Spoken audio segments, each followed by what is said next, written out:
ఈరోజు నేను tomato onion egg curry చేస్తున్నానండి. ఈ కర్రీ చపాతీలో కానీ రైస్లో కానీ చాలా బాగుంటుంది. దానికోసం నేను ఇక్కడ 2 మీడియం సైజ్ ఆనియన్స్ తీసుకున్నాను, సన్నగా కట్ చేసి పెట్టుకున్నాను. ఇక్కడ 3 నుంచి 4 పచ్చిమిర్చి తీసుకున్నాను, ఇలా మధ్యలో స్లిట్ చేసి పెట్టుకున్నాను. అల్లం వెల్లుల్లి రెడీ పెట్టుకున్నాను. ఇక్కడ 2 టమాటోస్ కూడా పెట్టుకున్నాను, అవి కూడా సన్నగా కట్ చేసుకోవాలి. మనము ఇవన్నీ ఎంత సన్నగా కట్ చేసుకుంటే మనకు కర్రీ అనేది అంత రుచిగా ఉంటుంది. ఇప్పుడు ప్యాన్లో ఆయిల్ వేసుకున్నాను, కొంచెం ఆవాలు జీలకర్ర వేసుకున్నాను. ఆయిల్ కాగాక కొంచెం పచ్చిమిర్చి వేసాను, కొంచెం కరివేపాకు వేసాను, ఫ్రెష్గా ఉన్న అల్లం వెల్లుల్లి పేస్ట్ కూడా వేసుకున్నాను. ఇవన్నీ మంచిగా పచ్చివాసన పోయేదాకా మనము ఫ్రై చేసుకోవాలి. చిన్న మంట మీదనే మనము ఫ్రై చేసుకోవాలి. లైట్గా ఉప్పు వేసి కొంచెం వాటర్ వేసి మూత పెట్టుకొని ఆనియన్స్ అనేది కొంచెం మగ్గనిచ్చాను.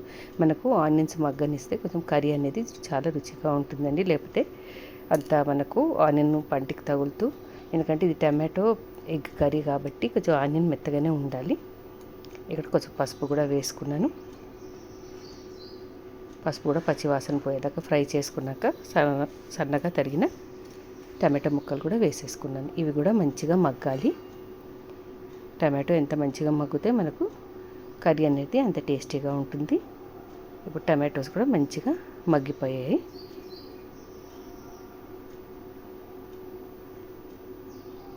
ఇప్పుడు ధనియాల పొడి వేసుకున్నాను, కొంచెం కారం వేసుకున్నాను. ఇవన్నీ మంచిగా కలుపుకోవాలి. సరిపడా కారం, రుచికి సరిపడా కారం వేసుకున్నాను. కారం అకార్డింగ్ టు యువర్ టేస్ట్. కొంతమంది ఎక్కువ తింటారు, కొంతమంది తక్కువ తింటారు కదండి. ఇప్పుడు లైట్గా వాటర్ పోసుకొని మూత పెట్టుకొని టమాటా కూడా మంచిగా మగ్గనివ్వాలి. ఇప్పుడు ఉప్పు వేసుకున్నాను కొంచెం. ఇవన్నీ బాగా కలిసేటట్టుగా కలుపుకోవాలి. ఈ ప్రాసెస్ అంతా చిన్న మంట మీదే చేసుకోవాలి మనం.